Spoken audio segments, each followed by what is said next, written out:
सबैजना स्वागत छ मेरो किचनमा। आजको मेरो किचनको स्पेशल डिश चिकन बिरयानी हो र म यसलाई घरमै बनाएको बिरयानी मसलाबाट बनाउन गइरहेको छु। यो मसलाको लागि मैले यो इन्ग्रेडियन्ट्सहरू रेडी गरेको छु र म अहिले यसलाई हल्का प्यान फ्राई गरेर मसिनो गरेर पिस्छु। यसरी घरमै बनाएको मसलाबाट बनाएको बिरयानीलाई आफूले कति मात्रामा कुन मसला हाल्ने, कुन बेसी मन पर्छ, कुन मन पर्दैन त्यसरी हाल्न सकिन्छ र यसरी घरमा बनाएको मसलाले बिरयानीलाई आफ्नै किसिमको स्वाद ल्याउन सकिन्छ र एकदमै मिठो हुन्छ। सबैभन्दा पहिला म चिकनलाई राम्रोसँगले मोल्छु। यसको लागि म दही राख्दैछु।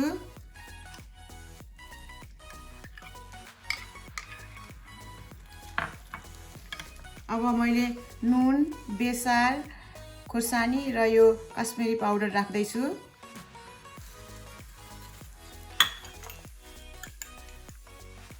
वन टीस्पून अदुवा, 1 टीस्पून लसुन, अलिकति पुदिना, अलिकति धनिया, यसरी राम्रोसँगले मोल्ने। अब यसरी मोलेर राख्यो भनेदेखि म अहिले अरू काम गर्दाखेरि राम्रोसँगले मेरिनेट हुन्छ र अरू बेला पनि आधी घन्टा जति यसरी मोलेर राख्दा हुन्छ।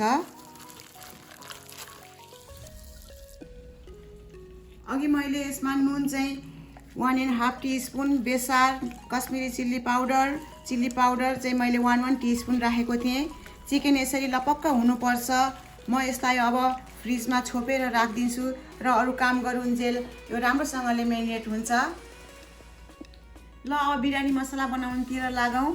यसलाई भुट्नुभन्दा अगाडि म सुकुमेल र अलैँचीको बोक्रा यसलाई म थिचेर फाल्छु। हल्का थिच्यो भनेदेखि यसको बोक्रा फाल्न सजिलो हुन्छ।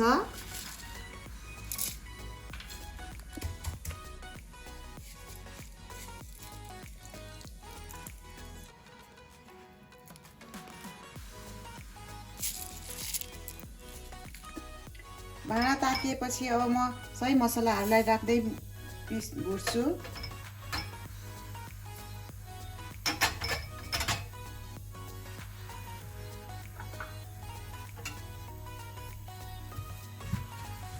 यसलाई हल्का बास्ना आउने गरेर भुट्नुपर्छ।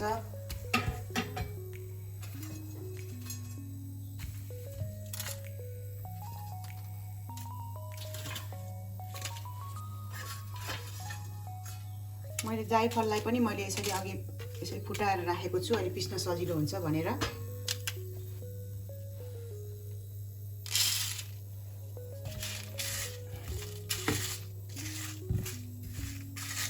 यसरी हल्का भुट्यो भने बास्ना पनि राम्रो आउँछ।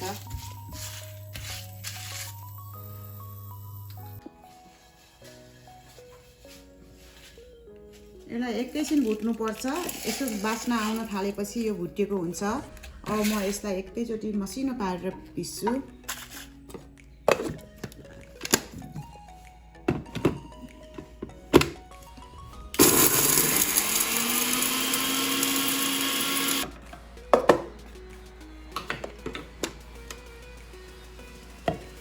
मसला पनि रेडी भयो। यो यतिको मसिनो हुनुपर्छ। मैले 2टा प्याज लिएको छु। यसलाई मैले लामो लामो गरेर मसिनो गरेर काटेको छु। अब म यसलाई डिप फ्राई गर्दैछु र मैले डिप फ्राई गर्ने भएको भएर तेल चाहिँ अलिक धेरै राखेको छु।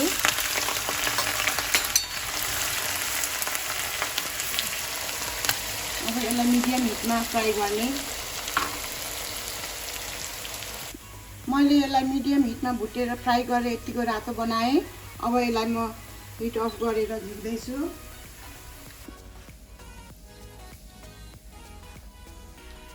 अब यसरी मैले पेपर टावेलमा यसरी फिजाएर राख्छु। यसलाई सेलाउन्जेलसम्मलाई यसरी फिजाउनु पर्छ। यो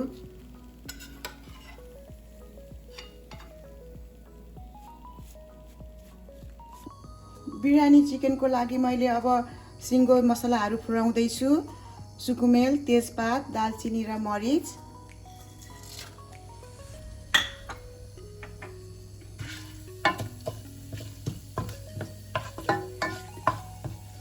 मैले यो तेल चाहिँ अघि प्याज फ्राई गरेकै तेल युज गरेको छु, त्यसमा प्याजको पनि बास्ना हुन्छ र तेल पनि युज हुन्छ भनेर। अब मैले यसमा एउटा प्याज काटेर राख्दैछु, लामो लामो गरेर स्लाइस गरेर काटेको छु।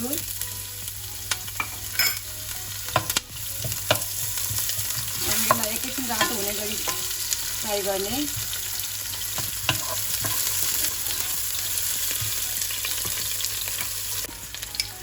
अब मैले यसमा लसुन राख्दैछु 1 टेबलस्पुन। 1 टेबलस्पुन मैले अदुवाको पेस्ट राख्दैछु।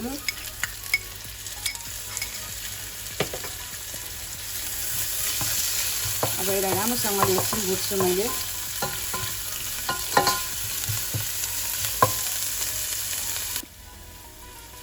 प्याज अदुवा लसुन राखेर भुटेपछि यतिको भएपछि अब मैले यसमा 1/2 टीस्पुन नुन राख्दैछु।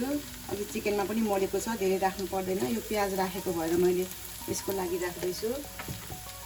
अब चाहिँ म यसमा चिकन पनि राख्दैछु।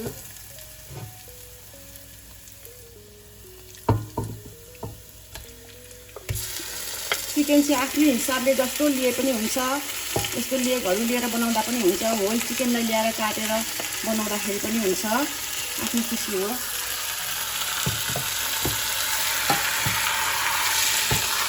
अब यसमा मैले मसला राख्दैछु।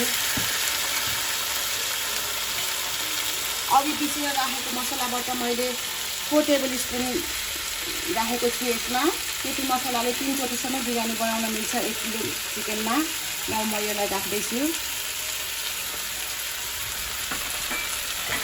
अब यसलाई राम्रोसँगले चलाएर एकछिन पकाउनुपर्छ। यस्तो मङ बास्ना आउन थालिसक्यो बिरयानीको, घरमै बनाएको मसला राखेपछि यस्तो फरक पर्छ, एकदम राम्रो टेस्ट आउँछ यसले।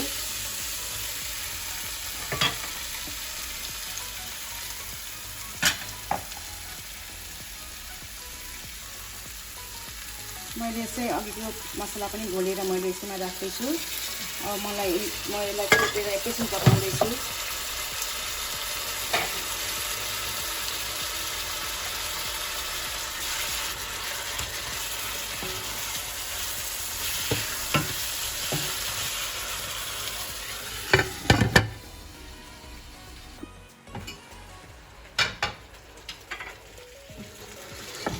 यसरी छोपेर पकाएपछि टाइममा हल्का हातले चिकनलाई यसरी बिस्तारै बिस्तारै चलाउनुपर्छ।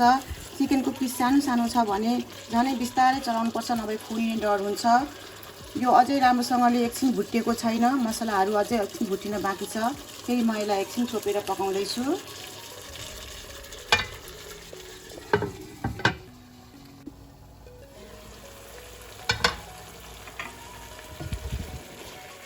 चिकन पनि राम्रोसँगले यसरी भुटिनुपर्छ, मसलाहरू यसरी राम्रोसँगले पाकेर आउनुपर्छ। मेरो चिकन पाक्नलाई चाहिँ 20 मिनट जति लाग्यो। अब म यसलाई अफ गर्दैछु। अब म चामल रेडी गर्छु यसको लागि। मैले यो चामललाई 15 मिनट भिजाएको छु। बिरयानी बनाउनलाई बासमती चामल युज गर्नुहोला। मैले चाहिँ लङ ग्रेन बासमती चामल युज गरिराखेको छु र मैले यता पानीलाई उमालेँ। अब मैले यसमा साई जिरा 1 टीस्पुन राख्दैछु। साई जिरा छैन भने जिरा राख्दाखेरि पनि हुन्छ। अनि 1.5 टीस्पुन नुन राख्दैछु मैले। 1 टीस्पुन घिउ राख्दैछु। घिउहरू राख्यो भनेदेखि चामललाई टाँसिन दिँदैन। अब मैले यसमा चामल राख्दैछु।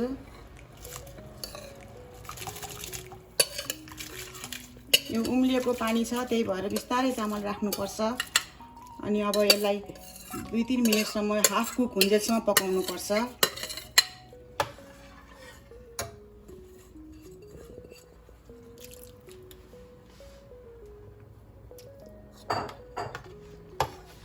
बिस्तारै चलाउनुपर्छ, यो खुडिन्छ, फेरि टुक्रियो भने राम्रो देखिँदैन बिरयानी। यसरी कागतीलाई पनि हाफ कागतीलाई पनि निचोरेर राख्नुपर्छ। कागतीले चाहिँ चामलको दानालाई फरर पार्छ, यसले जम्न टाइट हुन दिँदैन। अघि मैले नुन 1.5 टीस्पुन भने, तर मैले 1.5 टेबलस्पुन राखेको छु।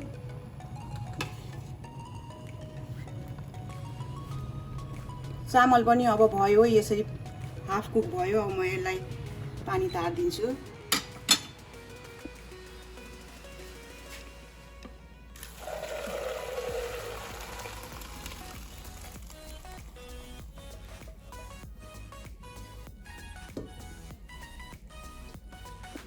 म चाहिँ अलिकति स्याफ्रन युज गर्न लागेको छु बास्ना र कलरको लागि। कलर पनि हाल्दा हुन्छ, तर म चाहिँ स्याफ्रन नै युज गर्छु। मैले तातो पानीमा राखेर यसलाई एकछिन भिजाउँछु।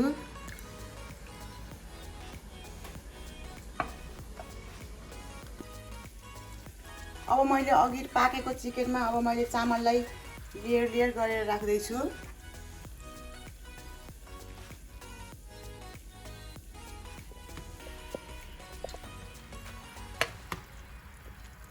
बिस्तारै राम्रोसँगले राख्नुपर्छ, चामललाई नफुलिने गरेर।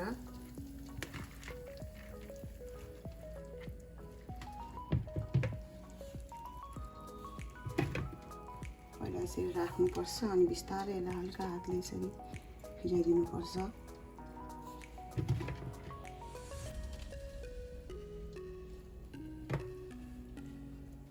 अब अलिकति धनियाको पत्ता राखिदिने, अलिकति पुदिना पात राख्ने। पुदिना चाहिँ मलाई अलिक मनपर्छ, त्यही भएर मैले अलिक राख्छु। अब अघि यसरी फ्राई गरेर राखेको प्याजलाई अब यसरी फिजाएर राखेपछि यतिको साह्रो क्रिस्पी भएर आउँछ। यसरी घरमा फ्राई गरेको प्याजको स्वाद पनि एकदम मिठो हुन्छ, त्यही भएर म चाहिँ घरमै फ्राई गर्छु प्याजलाई पनि। अब यसलाई पनि यसरी राखिदिने।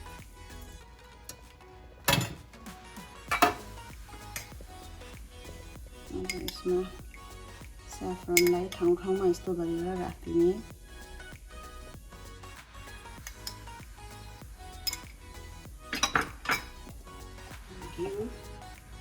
घिउले पनि एकदम राम्रो बास्ना ल्याउँछ, बिरयानीमा स्वाद एकदम मिठो पार्छ। फेरि अघि रहेको राइसलाई फेरि यसरी राखिदिँदैछु। राइस चाहिँ एकदम धेरै पाक्नु हुँदैन, एकदम याद गर्नुपर्छ बिरयानी बनाउँदाखेरि।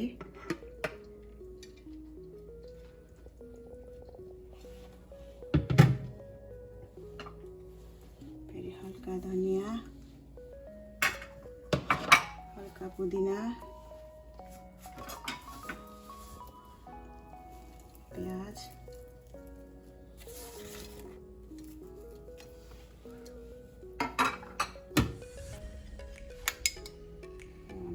स्याफ्रन,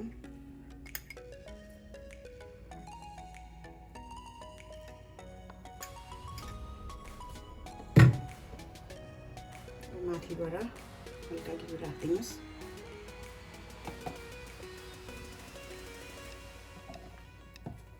अब यसलाई लो हिटमा मैले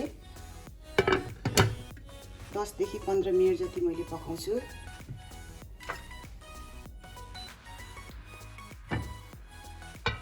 सबै राखिसकेपछि यसरी लास्टमा खोर्सानीलाई पनि राखिदियो भने यसको बास्ना पनि मिठो आउँछ र टेस्ट पनि ल्याउँछ।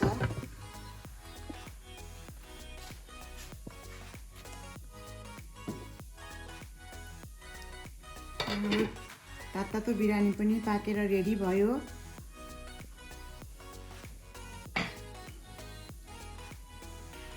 एकदमै राम्रो देखिएको छ।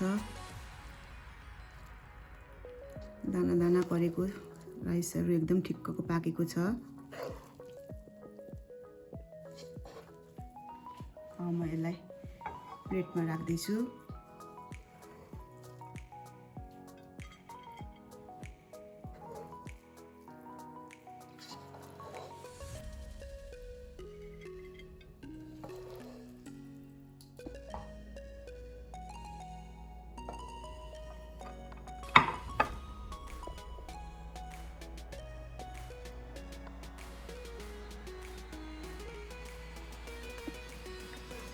मैले अघि सबै चिज हालेर 15 मिनट एकदमै लो हिटमा पकाएको थिएँ।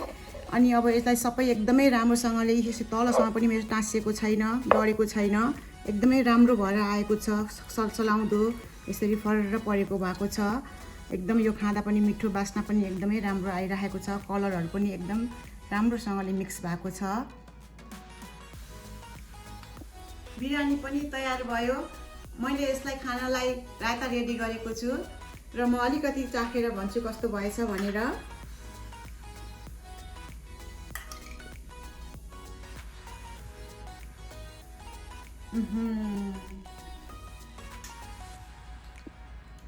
एकदमै मिठो भएको छ। बिरयानीको रम परेको स्वाद, एकदम सबै मरमसलाहरू मिलेको, बास्ना पनि हर एकदमै राम्रो आइरहेको छ र रायतासँग खाँदाखेरि त झनै एकदमै मिठो भएको छ। हजुरहरूले पनि यसरी नै मेरो रेसिपीलाई फलो गरेर ट्राई गर्नुहोला र कस्तो लाग्छ भन्नुहोला। र यदि हजुरहरूले मेरो च्यानललाई लाइक र सब्सक्राइब गरिदिनु भएको छैन भने प्लिज गरिदिनु होला। Thank you.